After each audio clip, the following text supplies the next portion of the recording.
വലിയ ആവേശത്തിലാണ് ആളുകൾ എല്ലാവരും തന്നെ. തങ്ങളുടെ പ്രിയപ്പെട്ട VS അവസാനമായി ഇങ്ങോട്ടേക്ക് വരുന്നു. റിക്രിയേഷൻ ഗ്രൗണ്ടിലേക്ക് എത്തുകയാണ്. VSന്റെ മൃതദേഹം കൊണ്ടുള്ള ബസ് അല്പനേരത്തിനുള്ളിൽ തന്നെ നമ്മൾ നിൽക്കുന്ന ഇടത്തേക്ക് എത്തും. പക്ഷേ ആ ബസ്സിന് കടന്നു വരാൻ കഴിയുന്നില്ല. കാരണം അതിന് അമ്മാതിരി ജനമാണ് ഇവിടെ കാത്തു നിൽക്കുന്നത്. VSനെ കാത്ത് നിരവധി ആളുകൾ, ആയിരക്കണക്കിന് ആളുകൾ ഇവിടെ ഉണ്ടായിരുന്നു. അവരെല്ലാവരും തന്നെ തങ്ങളുടെ പ്രിയപ്പെട്ട VSനെ ഒരു നോക്ക് കാണുന്നതിന് വേണ്ടി മണിക്കൂറുകളായി കാത്തു നിന്ന ജനമാണ്. അതിലേറെയും സ്ത്രീകളാണ്. സ്ത്രീകളുടെ വലിയൊരു പങ്കാളിത്തം VSനെ, തങ്ങളുടെ പ്രിയപ്പെട്ട VSനെ ഒന്ന് കാണുന്നതിന് വേണ്ടി ഏറെയും സ്ത്രീകൾ കാത്തു നിൽക്കുന്നു എന്നുള്ളതാണ്. കുറെ നേരമായോ VSനെ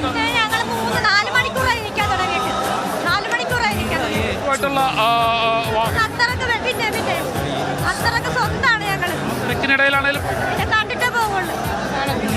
VSനെ കണ്ടിട്ടേ ഞങ്ങൾ പോവുള്ളൂ. അത്രയും നല്ലൊരു നേതാവാണ്.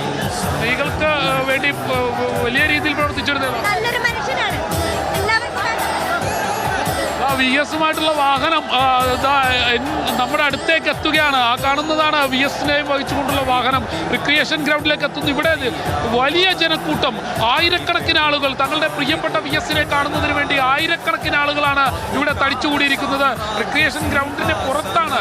അതായത് ഇവിടെ നിന്ന് ഒരു 500 മീറ്ററെങ്കിലും ഉള്ളിലേക്ക് കയറിയാണ് VSന്റെ മൃതശരീരം നൽകുന്നതിന് വേണ്ടിയുള്ള സജ്ജീകരണങ്ങൾ ഒരുക്കിയിരിക്കുന്നത്. പക്ഷേ ഈ കാണുന്നത് അതിന് പുറത്തായി കാണുന്ന വലിയ ജനാവലി, ആ ജനാവലിയെ മറികടന്നുകൊണ്ട് ഇപ്പോൾ ഈ വാഹനത്തിനകത്തേക്ക് കടക്കാൻ കഴിയുന്നില്ല എന്നുള്ളതാണ്.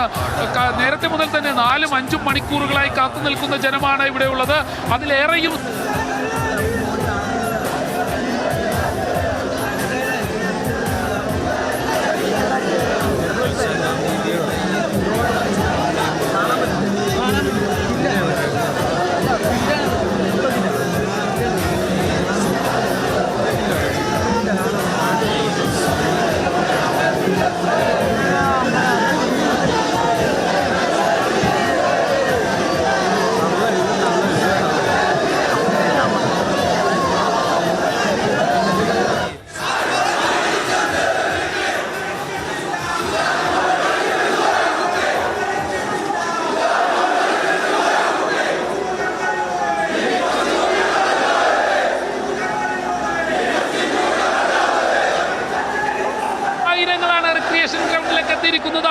അവരെ മറികടന്നുകൊണ്ട് ആ വാഹനത്തിന് കടന്നു പോകാൻ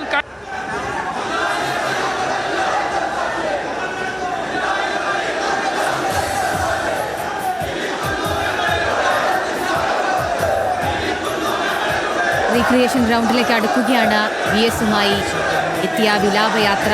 ആയിരക്കണക്കിന് 10,000-കണക്കിന് മനുഷ്യരാണ് അവിടെ തടിച്ചുകൂടിയിരിക്കുന്നത്. ആ ജനബാഹുല്യം കൊണ്ട് ആ വാഹനത്തിന് മുൻപോട്ട് പോകാൻ കഴിയാത്ത വിധത്തിൽ വരെ ജനങ്ങൾ അവിടെ തടിച്ചുകൂടിയിരിക്കുന്നു. അവർ അന്ത്യാഭിവാദ്യം അർപ്പിക്കുകയാണ് അവരുടെ പ്രിയ സഖാവിന്.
എസിനെ കാണുന്നതിന് വേണ്ടി ഇന്ന് രാവിലെ മുതൽ തന്നെ ഇവിടെ കാത്തിരുന്നിരുന്നു.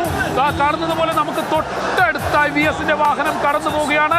സ്ത്രീകളടക്കം ആയിരക്കണക്കിന് മനുഷ്യരാണ് തങ്ങളുടെ പ്രിയ നേതാവ് സഖാവ് വി എസ്, മുഖ്യമന്ത്രിയായിരുന്ന സഖാവ് വി എസ്, കമ്മ്യൂണിസ്റ്റ് സഖാവ് വി എസിനെ കാണുന്നതിന് വേണ്ടി നിരവധി ആളുകൾ രാവിലെ മുതൽ തന്നെ റിക്രിയേഷൻ ഗ്രൗണ്ടിൽ നിൽക്കുകയായിരുന്നു. എന്തായാലും അദ്ദേഹത്തിന്റെ അവസാന യാത്ര, അതിന് അദ്ദേഹത്തിന് നൽകാൻ കഴിയുന്ന ഏറ്റവും നല്ല യാത്രയെ ഇപ്പോൾ കേരളം നൽകുന്നു എന്നുള്ളതാണ് നമ്മൾ കണ്ടതാണ്. ഇന്ന് വേലിക്കകത്ത് വീട്ടിൽ 12:20 തിരുവനന്തപുരത്തു നിന്നും ഇന്നലെ ഉച്ചയ്ക്ക് 2 മണിയോടുകൂടി മൃതദേഹം വേലിക്കകത്ത് വീട്ടിലേക്ക് കൊണ്ടുവരാൻ ശ്രമിച്ചു. 22 മണിക്കൂറുകൾക്ക് ശേഷമാണ് ആ മൃതദേഹം വീട്ടിലെത്തിക്കാൻ കഴിഞ്ഞത്. കാരണം അത്രയധികം ആളുകൾ ഓരോ ഇടനാഴികളിലും ഓരോ വഴികളിലും അദ്ദേഹത്തിന് യാത്രയപ്പ് നൽകാൻ കാത്തിരുന്നിരുന്നു. അതിനുശേഷം വേലിക്കകത്ത് വീട്ടിലെത്തിയപ്പോൾ 1:30 അവിടെ നിന്ന് മൃതദേഹം പുറത്തിറക്കാനായിരുന്നു തീരുമാനിച്ചിരുന്നത്. എന്നാൽ അവിടെ കൂടിയ ജനം, അവിടെ എത്തിയ ജനം, ആ ജനം